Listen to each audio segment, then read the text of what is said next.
Once again, you're most welcome to another edition of the Youth Roundtable 2025 series. Today, with me is a panel of ladies and gentlemen. I will take the honor and privilege to introduce our guests to the specific show of the day. From farthest of my left is Kiiza Amon. Kiiza Amon is an economist, a teacher by practice, and a paralegal lawyer. You're most welcome to the show. Thank you, moderator. I must say I'm very much honored to appear on this show.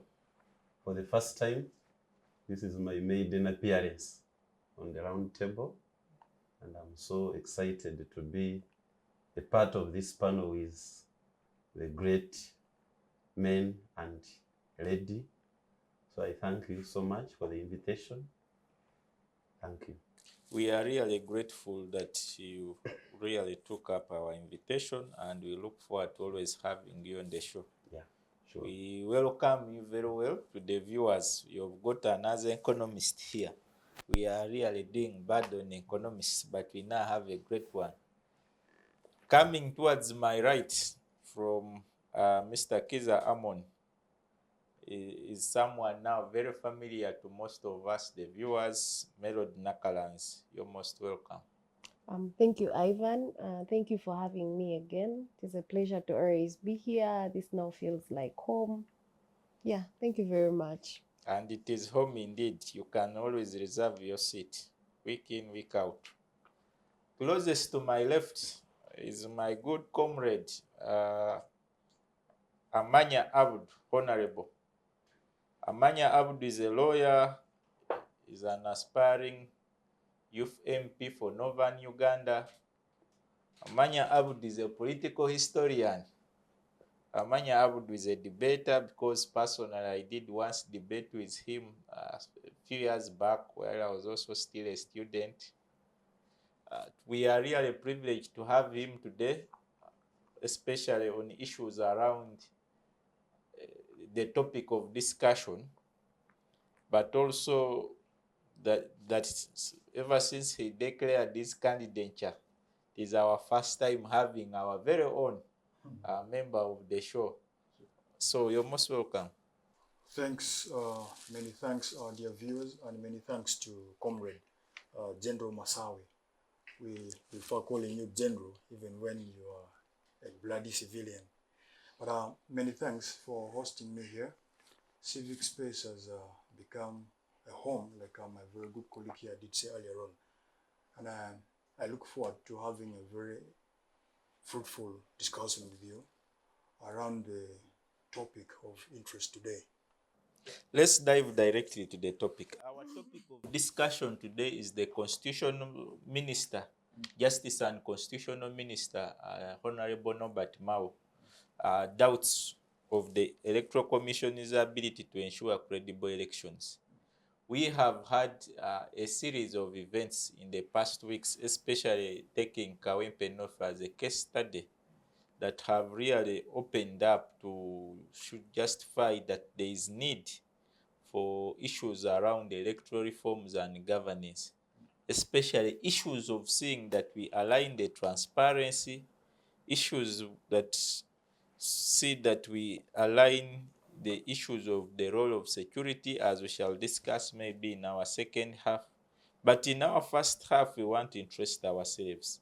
As a lawyer, EC's mandate in the Constitution, especially in Article 61, which states its functions, and Article 60 that establishes it, is very clear.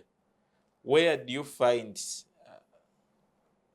that assessing in your personal view, but also as a stakeholder in the next election, what would be your assessment of the current status quo of the Electoral Commission? Is it independent as it was gazetted as the Independent Electoral Commission, or it is still working under pressure that to gazette the Honorable Narukola, there should be pressure to do this, there should be pressure?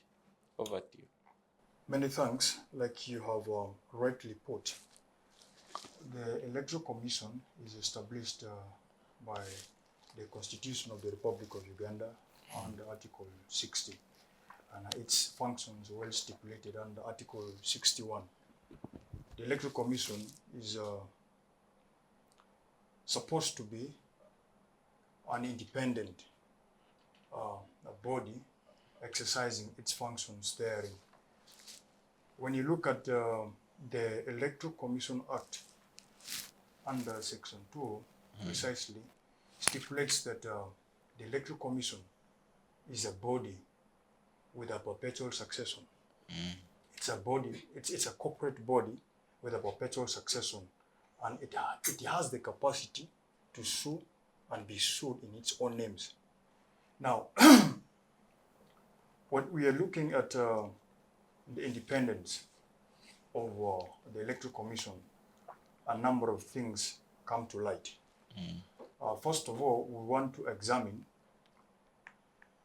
what is the appointment procedure for the commissioners and also the chair, because that is very fundamental. If at all the appointments are not conducted in a transparent manner by an independent body, chances are that the Electoral Commission would favor the appointing authority when the time usually comes. So that is a first precursor in assessing the independence of the Electoral Commission itself. But also, there is tendency or likelihood of the Commission kowtowing to the appointing authority that we have recently witnessed the Kawempe North election, where gazetting the results took time. It came as a result of pressure from the masses, which is very unfortunate. That tells us that the Electoral Commission doesn't operate on its own, but then there is a hand that governs it.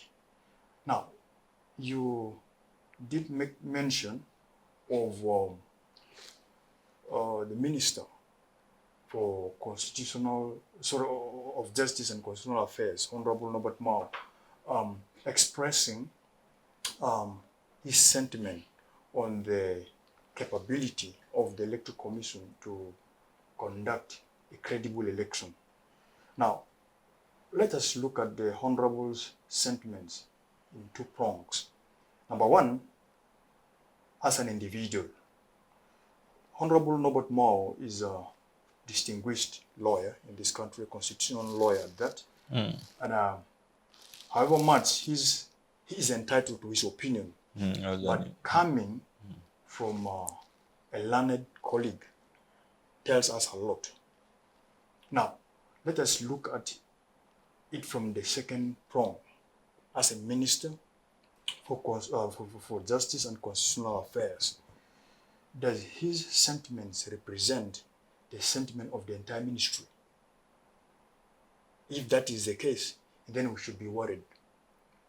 His sentiment provokes despair among the masses. This is particularly because the Ministry of Justice and Constitutional Affairs is responsible for the Electoral Commission. Though there is no precise law or an isolated act of Parliament or section of the law gazetting the ministry to superintend over Electoral Commission, through practice and certain isolated sections of the Electoral Commission Act and other laws, mandates the Ministry of Justice and Constitutional Affairs to superintend over the Electoral Commission. Fundamentally, we need to be cognizant of the fact that the Attorney General, who sits under the Ministry of Justice and Constitutional Affairs, exercises the function of giving legal guidance to all government bodies. By that very fact, you realize that the Electoral Commission falls under the Ministry of Justice and Constitutional Affairs. So, when the Honorable Minister expressed that sentiment personally, I felt a little bit pained that the institution that should have given us energy and hope is apparently injecting despair among the citizens. So, how would we expect a credible election when the top echelon of the institution is already doubting the, the potency of the institution itself? So, I am a little bit troubled by that. Thank you very much, Honorable Abdu, for the good, deep assessment of the issues of trust and confidence. Coming to my brother Amon, Yes, sir. in 2021, we had an election that was full of violence. We lost lives here in the central Uganda. There was a lot of violence and hooliganism, especially on the journalists. There was a lot of tribal sentiments. There was a lot of religious sentiments. At one point, the EC chairman made the Uganda statement, "Zigemu engoye," after being succumbing to pressure of what he was supposed to do to ensure that the ground is leveled for equal participation for all parties. Just months to the forthcoming elections, as Honorable Abdu has stated, where do you think this leaves the readiness of the Electoral Commission? But is it independent as it should be on paper as the Independent Electoral Commission? Maybe you can take it from that. Okay, thank you once again, the moderator. I want to thank my brother for making an incredible introduction. It was really massive. But taking it from where he has stopped, can the Electoral Commission act independently and organize a credible and fair election? To me, I think, given what he has already alluded to, the appointment of the commissioners, the manner in which it operates, really, to me, I think it cannot. And I would want to concur with the statements made by the Honorable Mao that it lacks the ability and the credibility of organizing a free and fair election. Because given now, look at the previous fracas that has been taking place recently in Kawempe and in all the previous elections. We also in 2021, the Electoral Commission looked as if like their hands were tied.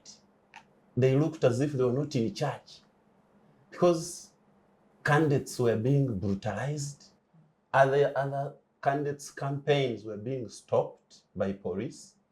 But the commission, which is supposed to act as a referee to come and regulate and give a clear direction on how a whole election must be conducted, giving chance and opportunity to all the candidates to traverse the country and seek for the support from the people. Really, to me, I think that still there is a lot that needs to be done.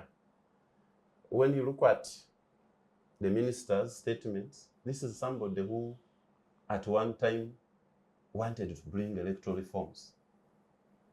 You remember following the 2016's Supreme Court ruling, it made some Amam Babas versus President Museveni and the Electoral Commission.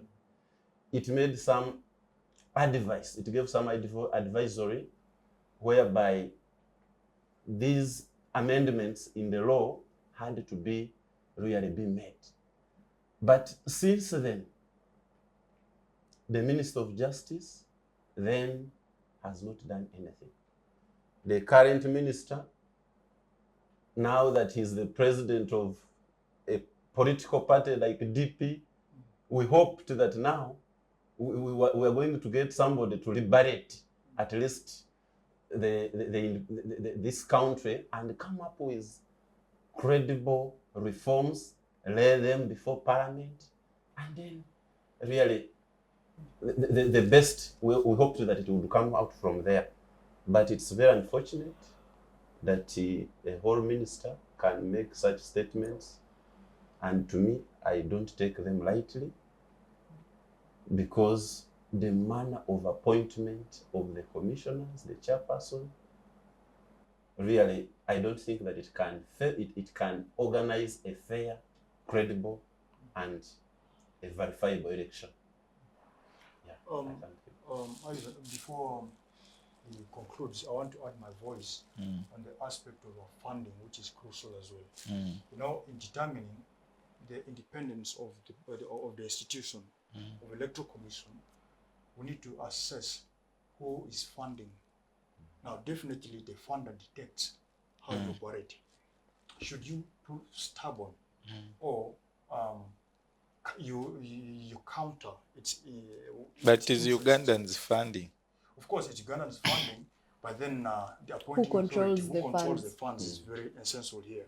That if at all the funds injected into the election are insufficient, definitely a very transparent election cannot be conducted. Remember, Uganda is a very large, it has very many polling stations, and then polling becomes problematic. You recall vividly the situation of COVID-19, 2021. We weren't ready as a country for such kind of elections, in terms of finances, but also in terms of capabilities. I'll come to the issue of financing, because I have had an interaction with the Rules and Legal Committee of Parliament, where Electoral Commission presented its budget of 1.1 trillion and was deducted to the current 769 billion. To my friend Melody, when a by-election was in Kisoro and the candidate in Kisoro won, it took that candidate 3 days to be gazetted and sworn in Parliament. A candidate the law states that gazettation of an MP who has won an election should be done within 7 days of being declared a winner. Kawempe North is just less than 10 kilometers from the offices of the Electoral Commission, where the Honorable Nalukola could afford footing to the Electoral Commission without even using any public means. It took more than the 10 obvious days to gazette him. It is now coming to over 2 weeks without swearing in. There has been a lot of issues with how they have been applying the law selectively. That when it is a person of an NRM person, they can swear in the next day after being declared winners. When it is an opposition figure, the party needs to pressurize them. It needs to have an issue. The issue of selective double standards or effect of the law is a key issue. But first of all, before I get maybe your thoughts on that, what is your issue on the independence of the Electoral Commission as a whole? Okay, thank you, Ivan. Now, I think it is very important for each and every institution to be independent. But like he said something that I wanted to actually talk about the funds. Notice, the funds are the ones that control almost everything at the end of the day. Without the funds, you cannot run an election.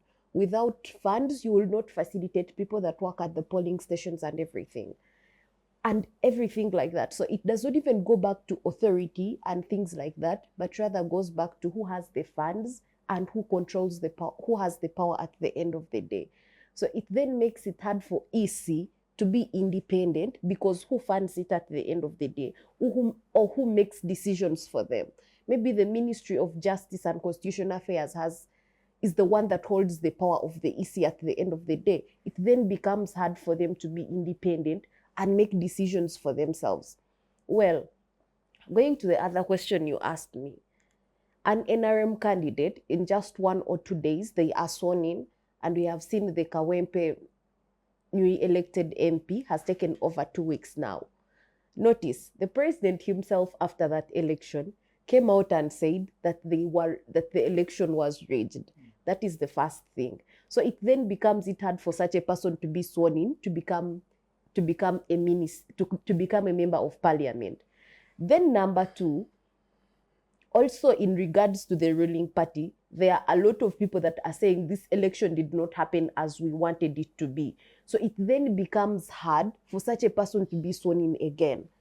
Notice that over time, opposition leaders have faced this kind of rejection. They do not want them to get there. So remember, we just have a few days to like get into the 2026 election. Like, we will no longer have parliament sittings and things of the sort, that people have actually gone back to maybe look for elections and things like that. Or maybe 5 people are now in parliament discussing issues that affect the country and things like that. So what then that means is that maybe they are trying to push things ahead so that maybe this individual does not maybe participate in some of these things. Demoralized. Exactly. Because once you're not sworn in, maybe you cannot be given access to the parliament. You're not going to be a legislator at the end of the day. So it means such an individual then has no right to go and represent his people. Notice, Kawempe North has had over 2-3 years without a representative in parliament. But even after they have a representative, the person is actually not in parliament. So what then happens to the issues of the local person at the end of the day is the question we should ask ourselves. There's a lot of, I do not know if I'm sounding really bad, but there's a lot of selfishness that comes with the ruling party, that they think everything that is good should belong to them. You get it? They thought that Kawempe by-election was supposed to be won by that lady, but it so happened that she did not. So they think whatever they had planned in their favor is most likely not going to work. So they then think that sabotaging a certain individual that has gone through maybe is the best way for them then to have their ideas and ideologies passed on, maybe to the next step or things like that. Notice, people of NRM are very intelligent people. I will keep repeating this over and over again. And they know how best to sabotage most of us. And they know how to make sure that we do not get what we want. Because one, I told you, it is about the funds. They have the resources. Two, they have the power. And it is very hard for you to work against an individual that has resources and power. Even when you have whatever brains that you have, it may become very hard for you. It may need a lot of effort to make sure that you fit in such a system to control your own things at the end of the day. So an issue of an individual like that not being sworn in at the end of the day makes it hard for the local people. That is my only problem. Who then represents issues of these individuals that have not had a member of parliament for over 2 years because their member of parliament was sick? Then who represents them even after they have elected one? So that kind of selfishness that comes with the ruling party is what brings problems for this country and for the local person at the end of the day. Thank you. Coming back to you, Abdu, we shall move into legislation. I'm privileged to have you that you come from a region that has provided leadership to this country, but you also, as an individual, you're moving into legislation soon. We have issues of electoral reforms and governance. As far as I know, even when the current president may not be satisfied with most of them, I don't see him living for the next 20 years, but I see Abdu being around in the next 20 years. It is where I want to trust myself. Let's first clear Melody's issue of funding. The Electoral Commission last year presented around Feb presented a budget of 1.1 trillion. The Economist will guide us on our 72 trillion budget. If you pull out 1.1 trillion just to organize an election, to what percentage really does the election contribute return if governance is paying some return? Although even when you look at that, governance alone, public expenditure was around 9.8 trillion just on governance and wages on public servants. So coming back to the issue of legislation, with the existing laws, is it an excuse for the Electoral Commission against Ugandans, or it is a real biting issue that there need to be certain reforms for the commission to improve its mandate and responsibility. You know,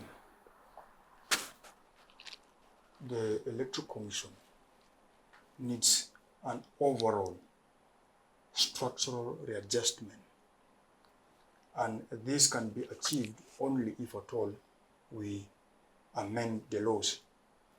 We have to amend the laws in a manner of appointment of the commissioners and chairmanship of the commission. We have to amend the complaints and petition handling mechanisms that allows expedient or expeditious handling of complaints in post-election eras or periods. We have to also reform the law to provide contingency for exceptional situations that may arise. This is particularly important. You know, the COVID pandemic has unmasked a lot about us.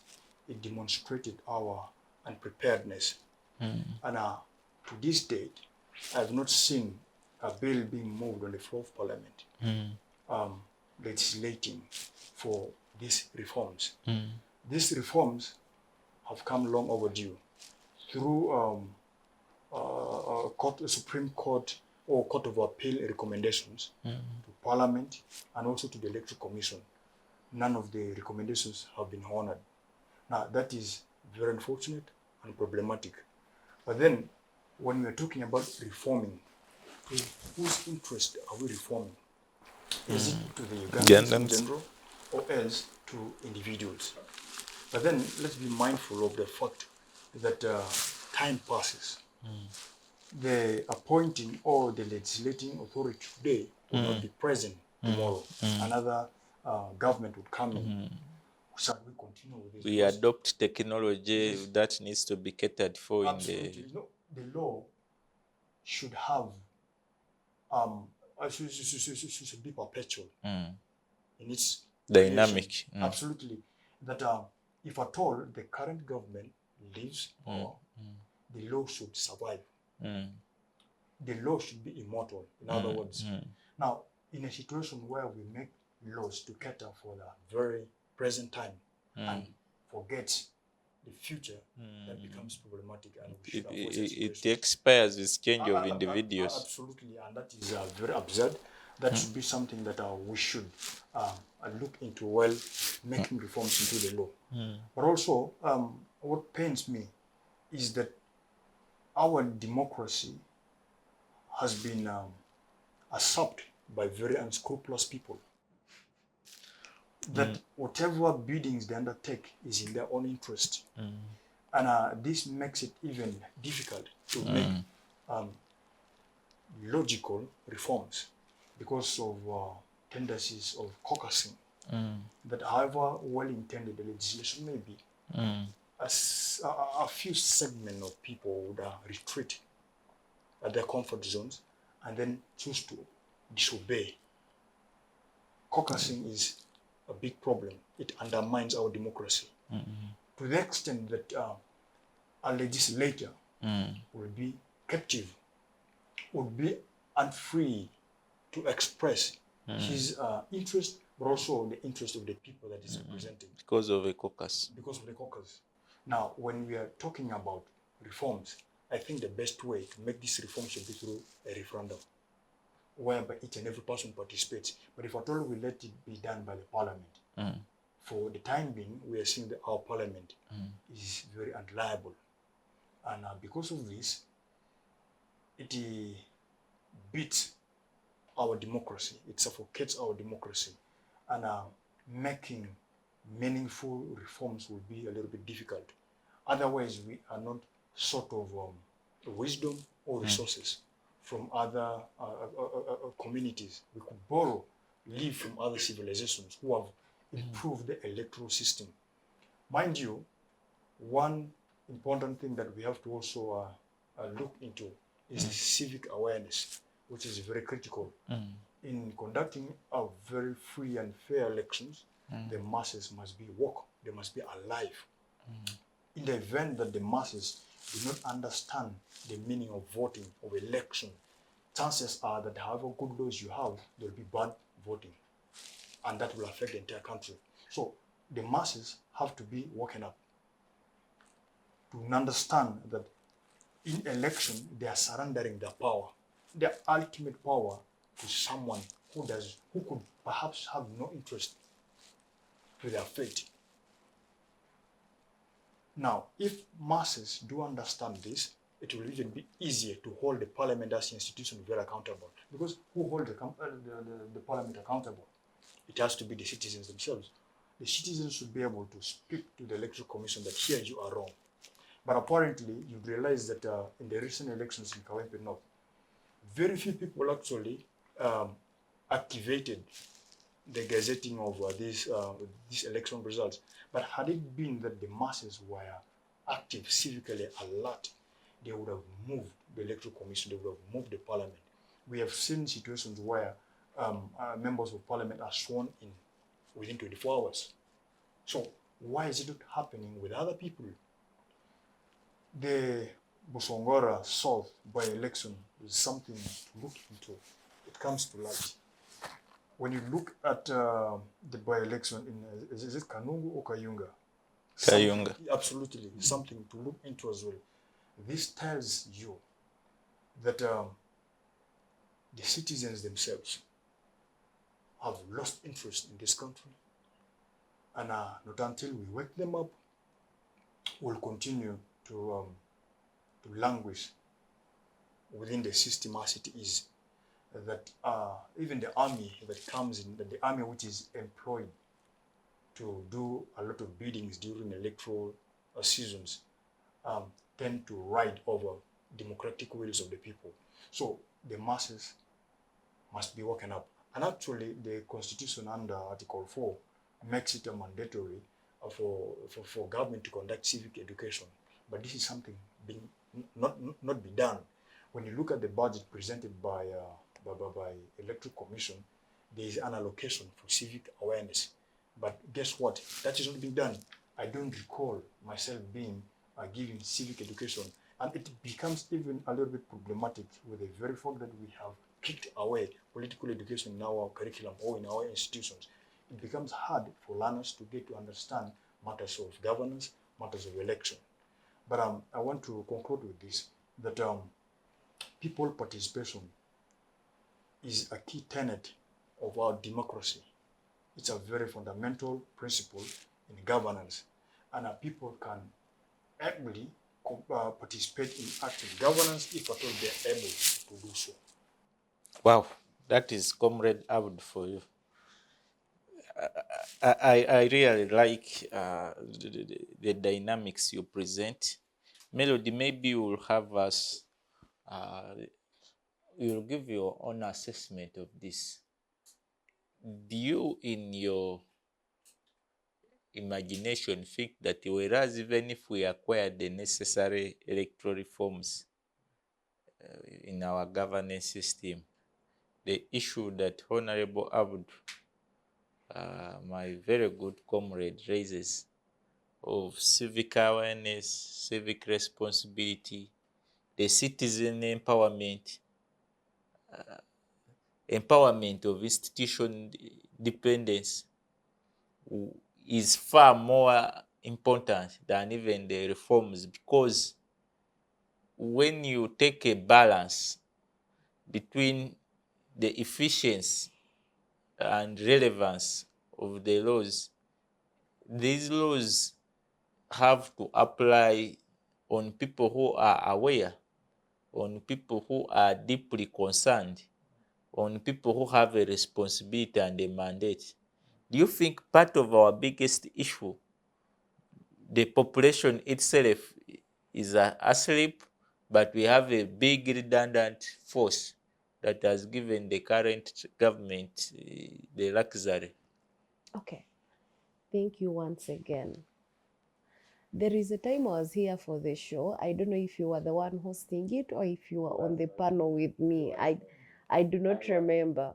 but it was a show about Makerere students and how our political activism works at the end of the day. I remember saying that we have reached the time where most of us do not care what happens at the end of the day because of the frustrations that happen or because of the results that later come from the kind of election that we do, from the kind of voting we do. See, most times we vote MPs. I have not voted before, but my father or mother will tell you that ever since they voted the MP of our constituency, they have not seen him again. Is he listening? Whatever. Or they are likely going to see that individual The next election. now. They're going to come in 2025 towards the end and they want to see how to get another seat. They want to see how to go back for the next 5 years.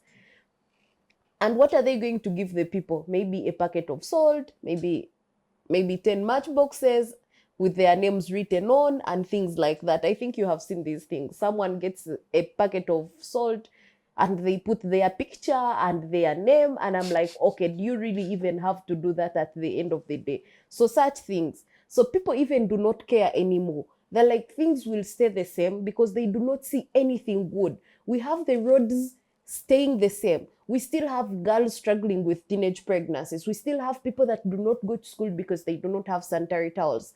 Why then do I think that an election is the best thing for us to have the reforms that we want at the end of the day? Notice, civic engagement has happened, though not to the maximum. Most people know why they should vote, but they do not see the results of the votes at the end of the day. You will all concede with me that I vote for a leader, but I will not see the results. So then I do not see the reason why I need to vote them again. So that is the biggest problem. And then there are individuals that do not even know that voting happens. At the time when they were updating the register, the voters register. So I stay with a woman that is not really studied that much. She comes and tells me, do you have a national ID? I am like, no. Okay, I have it, but I told her no. And she's like, oh, so there is money for PDM that is going to come after you have updated the register and things like that. So if civic engagement is happening to that direction, then it means there is a problem. And trust me, this has not only happened now. If you know Margaret Natavi, she was vice president of the 8 ethics at Makerere. She was saying the same thing, it was happening in Mokono. She's a youth counselor for ladies in Mokono. Yes. So they tell people, come and update the register so that you can be able to access PDM money. And when you update, you're going to update to vote maybe for a certain village or something, or a certain polling station. They are literally going to control you. So it means at the time when they give you like your voting card, you're supposed to vote in their favor because they told you you're going to get money. So it means even the civic engagement that we are talking about is not in the right direction that it should be if people are still telling people such things. That people do not even understand why they need to vote. They don't understand why the register should be updated and things like that. So it means even if we tell people what happens at the end of the day, it is important to tell them what the truth should be so that they make a decision for themselves. That is what democracy looks like, that I can decide who to vote. I can decide if I can go for PDM or if I do not want it, even when I am supposed to get it, but I like have the obligation to say, okay, maybe I do not need this, someone else needs it more than I do. Then individuals, even when they are told that this is what the importance of voting is, they do not even see the relevance of it at the end of the day. That I vote for an MP and they disappear for 4.5 years and they come back when it is 6 months to the election and they start distributing salt and matchboxes, that they're actually trying to maybe buy you and get more votes. And I think I am one of the youth that may not participate in this election at the end of the day. Because everything that happens in the election is not the right way it should be. That people are being beaten, that the results are not going to be what you want them to be. So then what is the incest then? Even us that actually know why we need to vote, why the elections are important, we do not see the importance of it at the end of the day. So then why do I then go on to participate in such a thing? I am one person that will say, if something that does not benefit me, I will not. Empowerment has happened over and over again. Civil society has helped us inform individuals why some of these things are important. But there is a sabotage that keeps coming from government and government institutions to have these individuals keep in the places of uncivilization that they do not understand what they are supposed to fight for, or keeps showing you that even when you come to fight for it, there is a repercussion that comes for that. So then even the importance of the empowerment at the end of the day, like, is not seen. Why then does it happen when I am not going to use it at the end of the day? Thank you. Wow. She will participate in the election for purposes of us, her colleagues. But coming to you, Amon, as we go for the break, you will return from the break and give us the role of civic education, given the time you have interacted with our education system and our environment. Then you will also evaluate for us a balance of the increase in civic awareness to the needs of the reforms and governance. Because my good comrade here really gave a very good in-depth analysis of why, even whereas we would adopt some of these reforms, if there is a big gap between the role of the citizens, a big gap between civic engagement and responsibility, because the gap may not be necessary because they are not aware, but because of the shield, security forces, militarizations, causing a blockage between expression and exercising some of these rights. After the break, you will start up from there. Let's go for a break and we shall be returning.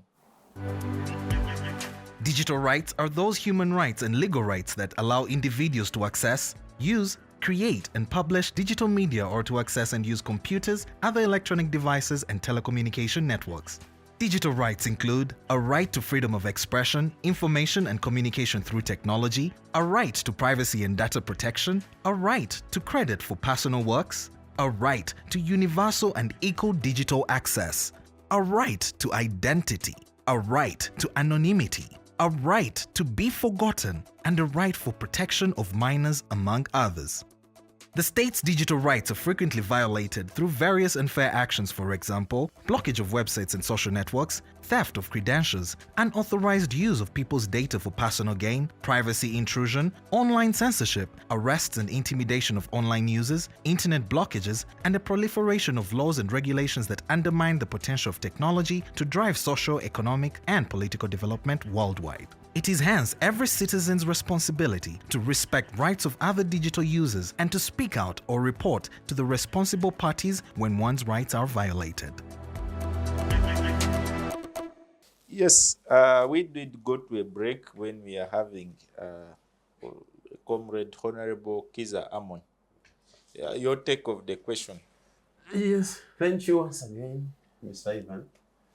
You posed the question to me to give in my perspective on the role of civic education as per the Electoral Commission is supposed to be doing.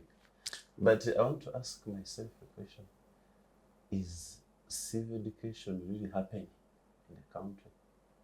And to what extent? You realize that It became a job of civil society like CCG here. absolutely. So when you check deep in the villages there, you'll find that there is no civic education that is actually taking place there. If I'm to give an example from where I come from, when Amoro is there, deep in the village, areas of Sembabwe, Near here. just here in Sembabwe. Hey. But really, when you go on the ground and you check whether this education is taking place, it is not there. I went there when the Electoral Commission announced that we were to do the voter update of the register. I went to update myself from the register. I found when people were not even on ground.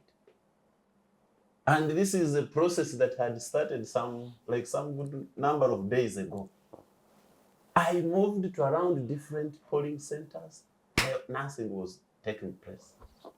So, but usually I think they just involve that money. It's a way of getting money, maybe to support themselves. Accountability. For accountability purposes. But in most cases, it doesn't happen. Maybe in the sport areas, maybe around town, where they think people are a little bit educated and civilized, they will ask why it is not happening. But really, civic education is something that should be done. It is one of the functions of the Electoral Commission. It is supposed to conduct it and educate people about the election process, how it should run, to create that public awareness. If they are on, for instance, what must people do? If you have updated yourself in the register, if your name appears there, then what next? If you're not there, what next? Where do you go? When I check and even look at even the timeline that was set for the updating process, the timeline was not enough. Was it 14 days? Because I remember this is something that they even had to extend as a result of public pressure. But of course, I thought, in my own opinion, It was because of low turnout. People were absolutely not interested in. So I thought that this is something that should have taken place for at least maybe 60 days, a period of maximum of maybe 60 days. At least they go and rally people and even work closely with the local leaders to go and call on people to come and participate in the process. Very many people miss out on the voting. When the voting exercise comes, you find that on the ground, you find that the whole register, a village of about maybe 8,000 people, you find that only 4,000 qualifies to vote. So really, I believe that that's kind of laxity and a weakness that maybe the Electoral Commission has not executed very well. And I think a lot still needs to be done. They just need to up the game if they are to perform well and organize a proper and a clear election that is really embraced by all the masses. Please, before you come in, I want to make a follow-up quickly on the issue of transparent elections.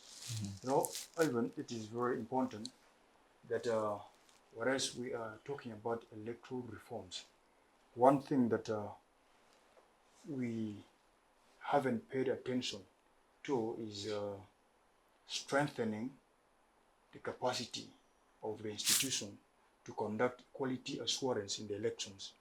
There is electoral intelligence that has to be done.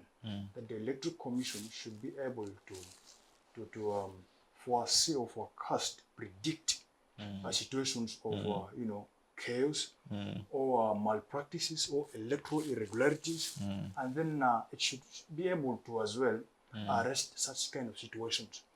That if at all we have a quality assurance department within the Electoral Commission, it will be easier. That at the end of every polling season, there will be a report in that election season that will be used for making adjustment.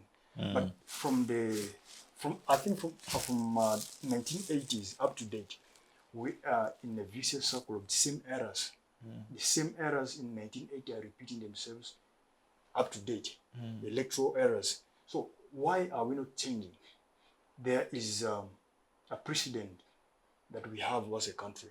So it is fundamental that within the Electoral Commission institution, we should have a directorate for quality assurance, but also we should have a directorate for,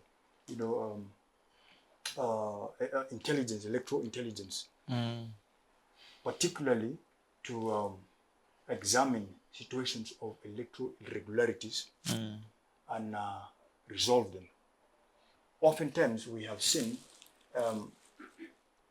candidates complaining, but when you look at the law, before an election is conducted, complaints are lodged not in the court, people go to the Electoral Commission. That is a provision of the law. However much you see some people are going to court, that is erroneous, and usually the High Court throws them away. So if at all people go to the Electoral Commission to lodge their complaints, there has to be a framework that is very efficient, that allows the Electoral Commission to handle these complaints expeditiously and ensure that elections are conducted freely and fairly. But also suffices to make mention on the issue of funding. Now, this funding is away from the Electoral Commission itself. We have to ask ourselves, how much does finances influence the integrity of our elections or our electoral system? You realize that in a situation like ours, where election has been enterprised, commercialized, it has become lucrative to invest, that anyone with the highest stake takes the credit, regardless of this person's capabilities and all that. Very true. My very good friend, my sister here did allude to the situation where people are being given matchbox Branded salt with Masawi Ivan for Youth M.P. I'm telling you. So yes, as you come in, I think it is very important for the Electoral Commission. Part of the reforms should cover electoral financing. Electoral financing, that we should be able to fix a particular figure. That if at all you are running for mayoral seat in Kampala, you should not spend beyond 500 million. No. And then your sources of funding has to be very clear. It beats logic that one person amasses a lot of resources from different sources that we do not actually look into. So this beats the entire electoral integrity, that people with interests would usually finance a particular candidate. And in financing this person here, definitely this person will beat all the odds. It happens especially with the business community. If at all I am a contractor and I want to undertake tenders in a particular area, I would love to sponsor you, because at the end of the day, you dance to my drums. So this has earned a lot of people to invest in the election period for their own selfish interest. This is something that the Electoral Commission should be empowered to detect and also to arrest before they escalate.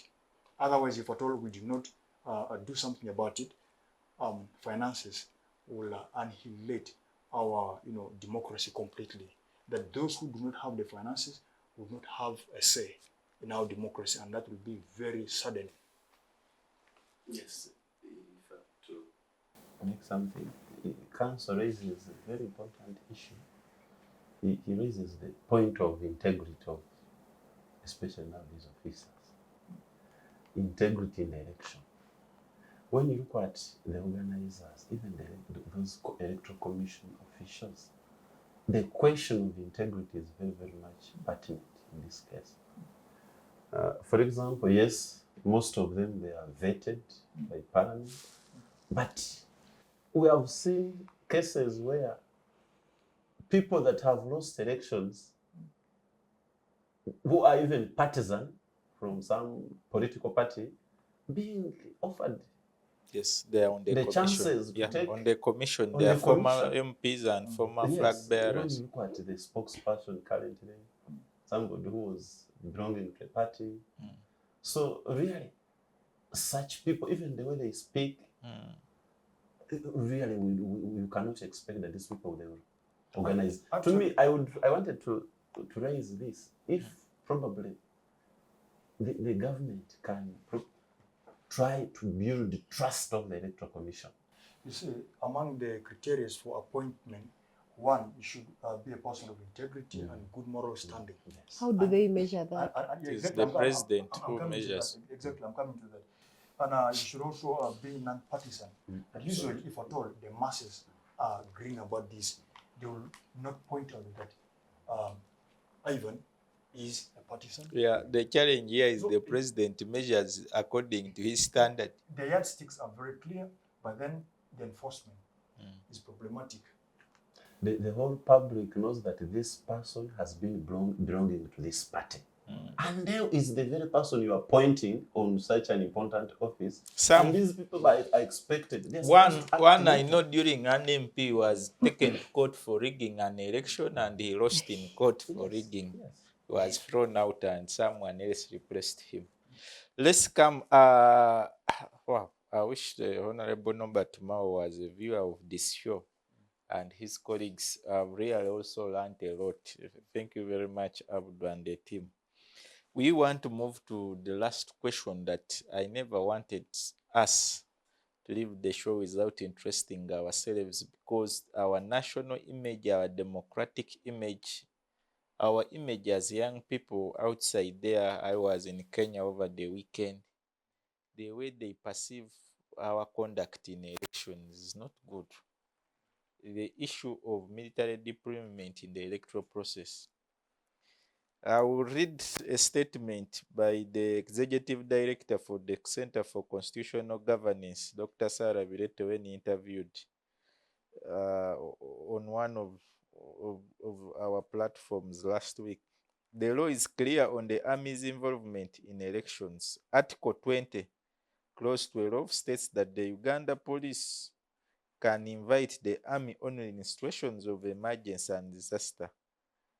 What emergency or disaster was in Kawempe? So she further asserted that 80% of the violence witnessed during the by-election was caused by the Army. And I want to believe that really when we witnessed case scenarios of JAT beating up of journalists, whereas the regime may be defensive of some of these actions, us who are investing our future in Uganda, it really tarnishes our image, not only within our neighboring territories in East African corridor, but also around the globe. We find most of these actions to be barbaric because part of the reasons the president went to the bush in 1980 is because he participated in an election where Obote used the military as an advantage, and the Electoral Commission Secretary then quotes that he was instructed to fill in certain figures that denied the Democratic Party to win the election. President Museveni was the last in that election. He was not near to win, but it was the Democratic Party winning, and he was the last of all the potential candidates. These are issues which took the last person into the bush to see that he liberates sanity. Yeah, I don't want to take it that it is an issue of a political party or of an individual, but as a country, where can we have dialogue about the role security agencies have to play in our election processes? The other day, even in party primaries lately, they have become violent because certain people have access to certain security personnel in the country, and they use that to alienate and suppress others from fully exercising the same privileges in the election. Starting with you, Abdu, on the issue of military deployment. You know, the issue of military deployment disheartens me as a Yeah, person. this is our last question for the show. It disheartens me as an individual, but it also demonstrates archaic politics. The issue of deployment is just a result of fear. So we have to ask ourselves, why is the government fearing, or what makes the government fear to the extent that it brings a full military machinery? Now, the presence of the army demonstrates how our democracy has degenerated, and chances are that it will be totally annihilated if at all not checked. But before we got into militarization, previously, actually, let's look at this way, that our election has shifted from a contestation of ideas into into tribal sentiments, into money and into power.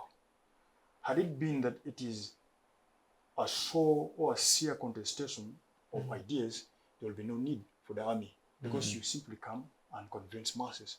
But apparently, it is a demonstration of power and might. Now, usually what we see in this country is balkanization according to region, according to ethnic extractions, and of late or in recent times of militarization as well. I am very skeptical about the deployment of the army in a sense that it creates fear, a situation of fear. I remember in 2021, 2021, people were being stopped from going to vote because of the likelihood of the events that will come up. And it's so true that when the entire army is unleashed onto the streets during election time, even those who are willing to vote for the government do not come because of fear of being clobbered, of being arrested. And the unfortunate bit is that these arrests are arbitrary, and you are detained till further notice in ungazetted places. So it becomes, it creates a fear among the masses that they are incapacitated or encumbered from exercising their constitutional right of voting. So we have to do away with the deployment of army officers. I did earlier on state that we should have electoral intelligence. We should have to boost that area. That the counter-terrorism coming in plain uniforms, do their own threat assessment, and then report that the army would only and only be deployed when there is a situation. But even before we get to the army, there's a counter-terrorism that can be brought on board. But it is unrealistic, it is beats reason and logic that you deploy a full artillery, aeroplanes and jets flying all over. For what? I don't see that useful to our democracy. I don't see it useful to our issues of governance. At worst, we are only going to cause the people to get disinterested in participating in these government programs or electoral processes. When we look into our neighboring communities, we become a laughing stock because that's not the situation there. It is only in our country that you find the prison present, you find the wildlife there, you find the police there, you find the army there, and well armed to the teeth, as if we are going into war. So, if at all we do not check this, we realize that the number of people that will come to participate in this election season will be very few. Coming to you, my brother Kiiza Amon, when you plant flowers, you attract bees.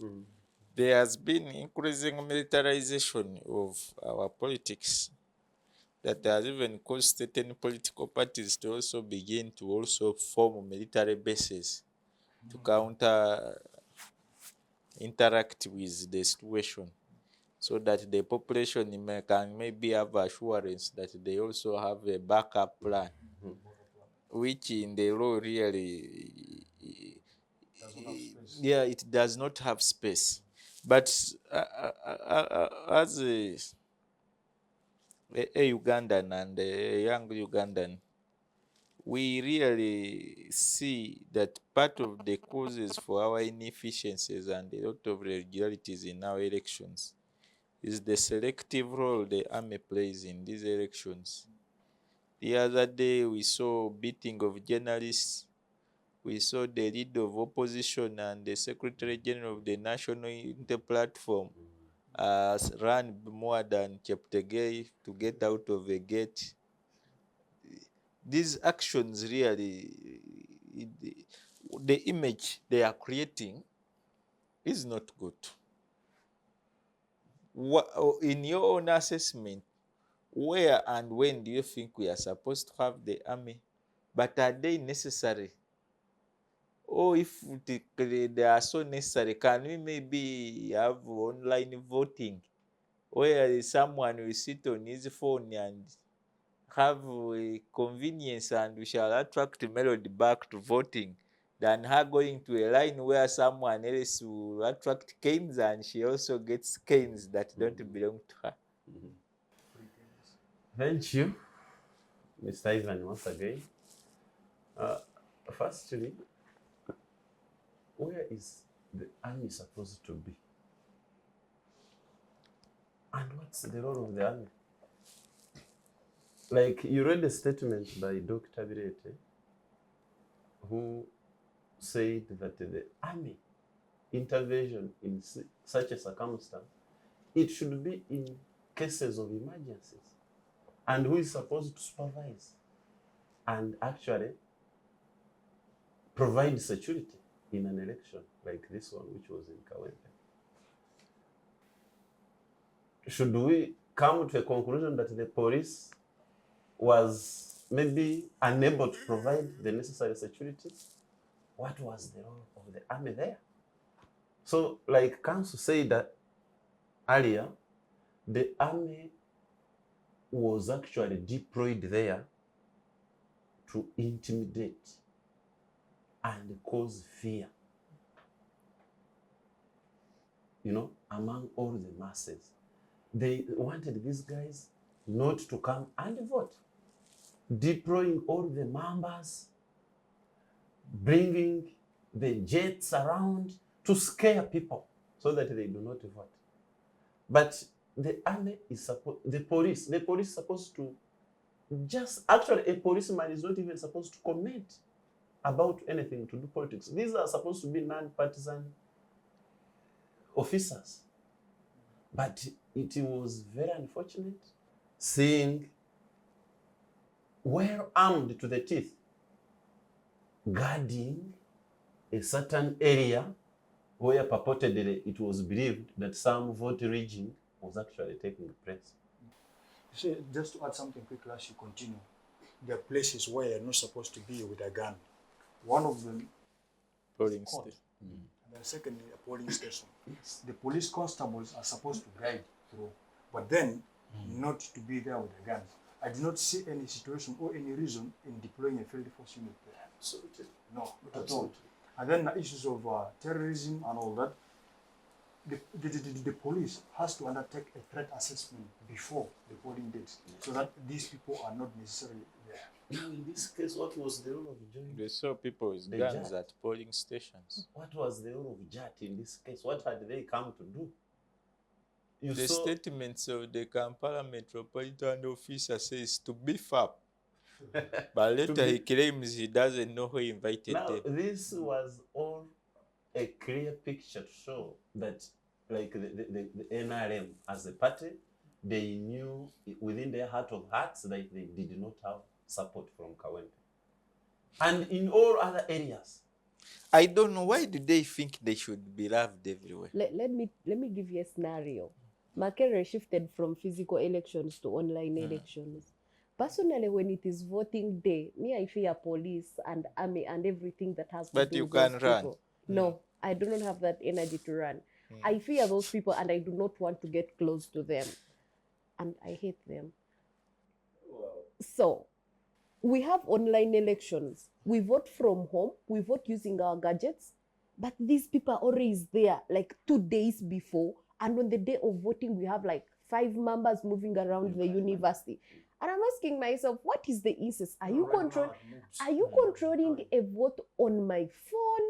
Are you controlling us students? Like, literally no one is even concerned about what is happening at the university. If you vote on your phone, you vote. If you don't vote, it is okay. But I do not see the reason as to why things like that are happening. The time we had an election, I think it's a few weeks back, like 1 week ago. So we have Larrys happening. Even those Larrys were stopped. So we have 2 Larrys happening on different days. I was even from a long distance and said, okay, I need to pass here. So we have 2 Larrys happening at a different time. One Larry is for another party, another Larry is for a different party. So one Larry is closed and then another Larry goes ahead. The other person is told to go home. And we are students, we are youth. Wherever the vibe is, we go. So students leave the other Larry because it has been closed, and they go for the Larry that is still happening. So you see, like, okay, what does that then mean? That they go with what they want. We had police guarding people, like, okay, providing the security and telling people not to go to the road and things like that. But the other person has actually been stopped. Why not stop the both of them? Maybe because the university system says all of them should not go ahead at the end of the day. So my question is, even in an online election, why are they showing up?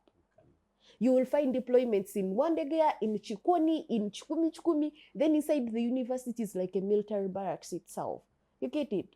So it means people like me who fear seeing them, if it is a physical election, then I do not have a reason to appear at such a polling station. Yeah. Just to ask if I could conclude, we should. I'm coming to you still. You have all your time. Absolutely. Or would you rather suggest that we should adopt online voting, therefore? No, that would be good, but what is the capacity of people to engage in that? You will find voting only happening in Kampala or happening with only students. What happens then to students that people that are in the villages? I'm still back to you. Yes. Is it still fair to see that we have the military? Do they have the necessary training to deal with? not at all, not at all. Now, politics here in our country, it's very, and I will keep saying it's very unfortunate. It has now become a do or die. Because really, in a place, because they had interest, they thought their candidate would win, then they start clobbering the journalist, beating up a candidate in such an election. So really, they even, I think the intent was even to confiscate his documents on nominations day, which, of course, which has actually, I think it was because of the machinery that the NUP has also actually come up with. You talked of the fact that now some parties have started now planning also to come up with their own foot soldiers. In FDC, Dr. BSJ trained us to see that we counteract, but we fail. You see? So, to me, I think the army should stay on the borders of the country. They should stay away from politics. Let the police play its role effectively and efficiently. And the police should also not go high. In most cases, we have seen the police trying to stop campaigns of a certain candidate and then allowing the campaigns of an NRM candidate to go on. That one is also something that should not be condemned. Processions, really, the selective application of the law, really here, is really not something to celebrate here. We used to see them, coming out and trying to play partisan politics. The police, the army, even the CDF, who is at the top command of the army, he's an interested party in an election. Somebody who's supposed to be non-partisan and not to even comment anything. Actually, most of his utterances, if it is any other person, that somebody could be actually even in prison by now. But maybe he's given the privilege, maybe because he's a son to the president. And we hope he's one that commandeered the deployment there, the brutalization of people, the beating of the journalists. They even trying to vandalize the voter materials. In some polling stations, we are aware that there are some polling stations whose votes did not even count. So really, to me, as a citizen and a concerned person, I believe that the army should stay away from politics, let the police play its role. But most importantly, the Electoral Commission should always come in and work as a referee, not leaving everything to the police, and the police seems helpless and invites the JAT and the so-called army, military police to come and take charge of everything. That's what has caused a lot of problems and challenges with our elections here. Melody, going forward, your opinion, where should we place the boys in green? I already told you, me, I fear those people. That is the first thing. Mm. And I do not think I'm the only one who fears them. At least me, I've seen them most often. But there is someone there who has seen them worse and has seen them do brutal work. So it means they do not think they need to get close to those people. Ishano Francis can tell you what they are capable of. So that boy has been has been in the hospital on bed for, I think, since the election happened. So there are people who fear these people. And if you remember, most of us as we grew up, we used to be these kids that stand on the roadside, if you like, grew up country. But if you see a vehicle of the police passing, then you run back and go away. You do not want them. So what happens to these children at the end of the day when they start seeing people that do such things? That actually they do not just see the car and run away, but they're actually seeing them beat people, that they are putting on these masks that look like skeletons on their faces. It is getting more scaring. These people have their roles that are stipulated for them that they are supposed to do. And I think they have now crossed the border, or the line of, they have crossed the line of what they are supposed to do. We appreciate that they provide security, but to what extent are they supposed to provide security for the people? That is the most important thing. And where are they supposed to provide the security? Like he said, they can stay at the border. We are okay with them being there. Let them provide security to the border. We have a lot of intruders coming in the country. Maybe they have actually failed that, and now they're actually coming to sabotage the local person at the end of the day. These people have their roles stated for them. The police has what it is supposed to do, but then they have decided to cross where they are supposed to operate and gone ahead. And noticing that, not forgetting that I said these people are people that we fear. If you see red top, like you feel like, okay, this is a very serious situation, because we also grew up saying that red top is the most brutal force. Yeah, so it canes and very it well. actually is. It So canes when you very see well. these people at a station, you're like, okay, we are finished. It means this is actually too much. But these guys are almost everywhere. So the kind of fear that keeps coming from these kind of instances is then problematic for the local person. That a society that should be free for people to walk, for people to interact, is no longer what it should be. I grew up thinking police should be seen at only very important situations that are threatening people. But these guys are almost everywhere. What are they doing?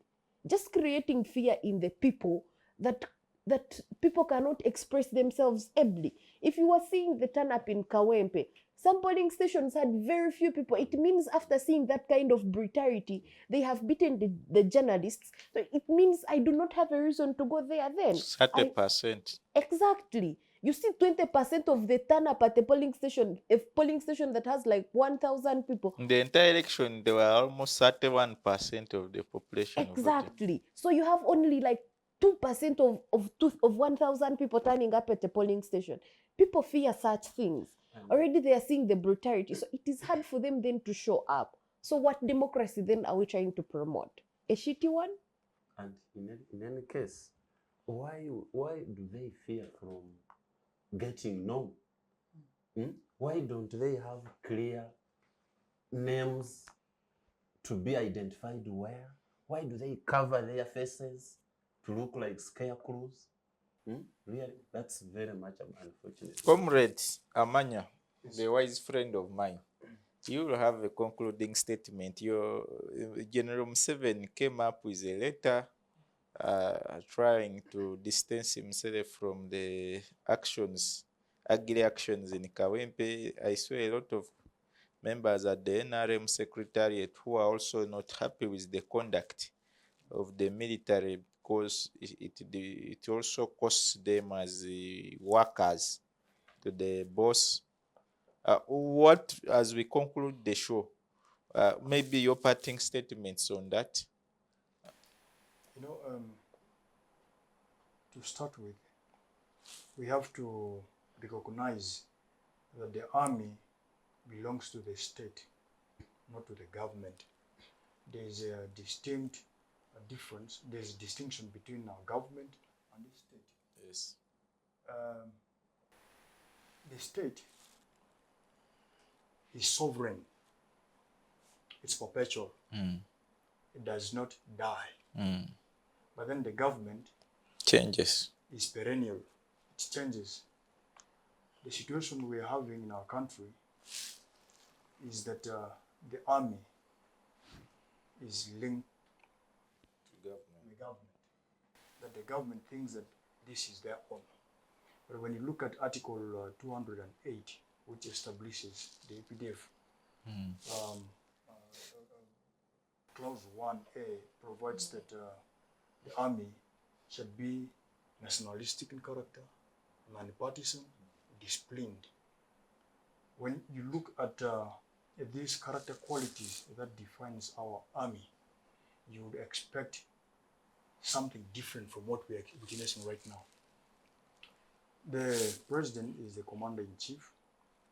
He is the supreme authority of the armed forces. I do not think for a fact that he is or he was green about such kind of deployments. By the time the army moves out of the barracks, all commanders are alert. Given the way it even came out, you note that, okay, an ordinary person may think that there is a state of emergency in the country. And who has the powers or the prerogative of declaring a state of emergency if not the president? So you realize that the president was aware about such deployments, however much he wasn't pleased with the way it went. Perhaps there was an overreach. It could be true that he intended the army to be present as usual, but then this time around, there was an overreach. It was too much. So let the army be relegated to where they belong. You have been in Kenya, and I'm quite sure, and I can bet on this, that you not see one soldier in Kenya. Yeah. That is You're how, very right. that is how For 2 civilized days, people I are. never saw any. You can go to the States, United States, you will not see I another only saw actually traffic police. I even didn't see a policeman. police officers. And now, the police is a civil institution, not a military. The police is supposed to be pro-people. Even in Kenya, you notice that police officers rarely move with the guns. They move with batons. Same thing in Tanzania. Been to Arusha, it is the same code. It is our cousins in South Sudan that move with guns like toys. Even their civilians are armed. So Yes, same as here. So this is a very unfortunate situation that the presence of the army should be something novel. Personally, I love the army. I feel excited seeing them because back then they were very rare to see. you come from a region where Idi Amin really gave the army identity. Absolutely, but then what should actually happen is that the army should be contained in the barracks. They should not be seen often. In the interest of time, we shall have you continue this conversation on the show as we head to elections.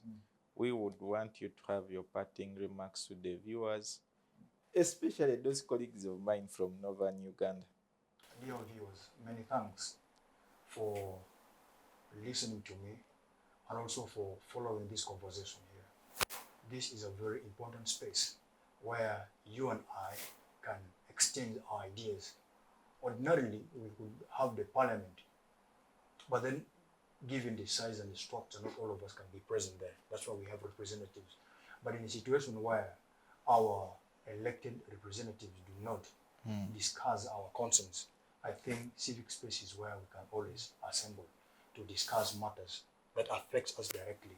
And we should never take these kind of spaces lightly, because it is where informed decisions are made. Today's opinions could be tomorrow's legislation, and that is something very, very important.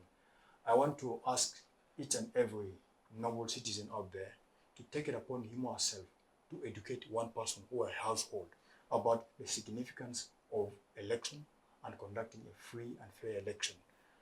Collectively, we can talk to the government to distance the army away from our electoral process and then give sanity to our democratic space. I want to thank you so much for the latitude given, my brother, and for Civic Space for hosting me here. Thank you. Really, it is always a privilege to have our female legislator of the show. Okay, I thank you for having me here once again. It is always a pleasure being here. My only call and prayer, like the council say, I pray that we have a free and fair country where everyone can ably express themselves, but also it is important that everyone at least shows up in the decision-making process. Go and cast your vote. Go and participate and speak out on things that really concern you, things that affect you as an individual. Maybe we can be able to have a better and changed society. It's always a pleasure being here. Made an appearance to the show. You close us today. Okay, thank you, my brother Ivan. And I must say that I'm very much grateful for the opportunity, and I really look forward for more invitations on like such kind of platforms. But I am very much happy and grateful for this. And I want to thank my fellow panelists for the insights. They have been so powerful. So I want to call all the youth and the young people there out. Please join the field. Join the field, advocate for change, advocate for good leadership, advocate and look forward to a better country, because it is us that can always make this place and the country a better place to live in. It is incumbent upon us, not anyone else. We should not fold our hand when we see things going bad. So with that said, I want to really end from that note and thank you and the colleagues in the camera section.